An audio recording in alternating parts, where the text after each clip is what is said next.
चंपू सी लड़की। ऐसा नहीं है कि मैं पहले से इंट्रोवर्ट थी, पहले मेरे बहुत सारे दोस्त थे, but bar bar school change करने के कारण मेरे बार बार दोस्त भी बदले और उसी के कारण मैंने लोगों से बात करना बहुत कम कर दिया। और अब मुझे क्लास में कोई नहीं जानता था, बस मेरे नाम के कारण मैं थोड़ी सी फेमस थी, थोड़ी सी, क्योंकि कृष्णा लड़कों का नाम होता है। बट इन क्लास 11th मुझे किसी ने अडॉप्ट कर लिया। यस, मेरी बेस्टी ने, वो बहुत बड़ी वाली एक्सट्रोवर्ट है। और ये तो बहुत पुरानी परंपरा चलती आ रही है कि एक्सट्रोवर्ट्स इंट्रोवर्ट को अडॉप्ट कर लेते हैं। लाइक ये खिलौना मुझे पसंद आ रहा है, आज से तुम मेरा। और ऐसा ही कुछ 11th क्लास में मेरे साथ भी हुआ। अब मेरी बेस्टी को एक्स्ट्रा करिकुलर एक्टिविटीज में पार्ट लेना बहुत ज्यादा पसंद था और वो मुझे भी फोर्स करती थी, फिर भले ही मुझे लाइन के एकदम लास्ट में खड़ा कर दिया जाए। अब because of she was my only friend मुझे भी पार्ट लेना ही पड़ता था। बट इन एक्टिविटीज में पार्ट लेने के बाद हमारा पढ़ाई से लोड थोड़ा कम हो गया था, क्योंकि लेक्चर के बीच में ये लोग कभी भी बुला लेते थे हम लोगों को। क्लास 11th में मैंने बहुत सारी एक्टिविटीज में पार्ट लिया और एक दो में तो मैं जीती भी थी। बट अब टाइम था एनुअल फंक्शन का, और एनुअल फंक्शन में पार्टिसिपेट करने के लिए हमसे 500 रुपए ले रहे थे। मतलब कि नाचे भी हम, प्रैक्टिस भी हम करें और पैसे भी हम ही दें। तो मैंने मना कर दिया, हाँ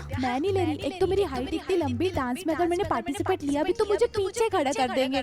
500 रुपए फिर मैं क्यों दूं जब मेरा चेहरा ही नहीं दिखेगा, जब मेरी ड्रेस ही नहीं दिखेगी। है बोलो कंजूस स्कूल वाले। खैर, जो कि अब मैं पार्टिसिपेट नहीं कर रही थी तो मेरे ऊपर प्रेशर बहुत ज्यादा आ रहा था मेरी बेस्टी की तरफ से। अब देखो, भले ही मैं इंट्रोवर्ट थी, लेकिन मेरे ऊपर उसकी संगत का असर हो गया था। मैं भी थोड़ी सी एक्सट्रोवर्ट हो गई थी, थोड़ी सी। अब इतने प्रेशर के बाद मैंने डिसाइड किया कि मैं ड्रामा में पार्टिसिपेट करूंगी, क्योंकि उसमें पैसे भी नहीं लग रहे थे और मैं स्टेज पे हाईलाइट भी हो जाऊंगी। अब मैं भी खुश थी, मेरी फ्रेंड भी खुश थी और मेरी पॉकेट भी। बट जब मैं उस ड्रामा टीम में गई, वहाँ पर सारे लड़के थे, I was the only girl. और ये एक कॉमेडिक ड्रामा था जिसमें मुझे अनपढ़ लड़की का रोल निभाना था। हमारे ड्रामे का नाम था इंटरव्यू। और अब तुम्हें सोच लो कि एक अनपढ़ लड़की कैसा इंटरव्यू देगी। हर क्वेश्चन के लिए मुझे एक ही डायलॉग था, एमपी सर। ये बात है 2019 की, और उस टाइम पर ये एमपी वाला जो डायलॉग था ना, ये बहुत ज्यादा फेमस हुआ था और टीचर्स लोगों ने वही वाली चीज उठाकर मुझे चिपका दी थी। खैर जो भी हो, अब देखो किसी भी स्कूल में अगर एनुअल फंक्शन होता है ना, तो उसकी प्रैक्टिस 1 महीने पहले से ही चालू हो जाती है। और जब सबकी प्रैक्टिस सब खत्म हो जाती है, उसके बाद टाइम आता है प्रिंसिपल को एक्ट दिखाने का।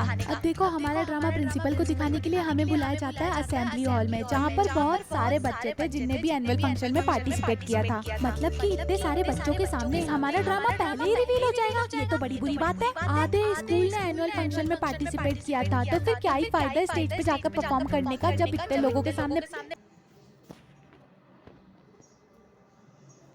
हो जाएगा, ये तो बड़ी बुरी बात है। आधे स्कूल ने एनुअल फंक्शन में पार्टिसिपेट किया था, तो फिर क्या ही फायदा स्टेज पे जाकर परफॉर्म करने का जब इतने लोगों के सामने पहले रिवील हो जाएगा हमारा ड्रामा। फिर जब हमने ड्रामा परफॉर्म किया, सभी बच्चे मेरे ऊपर हंस रहे थे, इवन प्रिंसिपल ऑल्सो। वो बात अलग है कि हमारा कॉमेडिक ड्रामा था तो हंसी तो आनी है। पहली बार मेरे ऊपर कोई हंस रहा था और मुझे बुरा नहीं लग रहा था। उस टाइम के बाद मैं स्कूल में काफी फेमस हो गई, हर बच्चा मुझे एमपी दीदी नाम से पहचानता था और बार बार बच्चे मेरे सामने मेरा ही डायलॉग मुझे मार के जाते थे। मैंने तो अपने आप को सेलिब्रिटी घोषित कर दिया था। हाय, इतनी अटेंशन, वो भी एक इंट्रोवर्ट को। लेकिन ये चीज ज्यादा दिनों तक नहीं चली, क्योंकि फिर बाद में कोविड लग गया था। भले ही फेम थोड़ी देर के लिए मिली, लेकिन मुझे बड़ा मजा आया। और हाँ, अब मैं इंट्रोवर्ट नहीं रही। पता नहीं मैं क्या हूँ, लेकिन मैं इंट्रोवर्ट तो बिल्कुल भी नहीं हूँ। अगर तुम लोग अभी स्कूल में हो, देन मेक सम मेमोरीज, ताकि तुम आगे फ्यूचर में किसी को बता सको कि तुमने स्कूल में क्या क्या कांड किए। केवल स्कूल से घर, घर से स्कूल, किताबी कीड़ा बन के मत रहो यार। और अगर तुम इंट्रोवर्ट हो तो भगवान करे तुम्हें कोई एक्सट्रोवर्ट मिल जाए जो कि तुम्हें अडॉप्ट कर ले।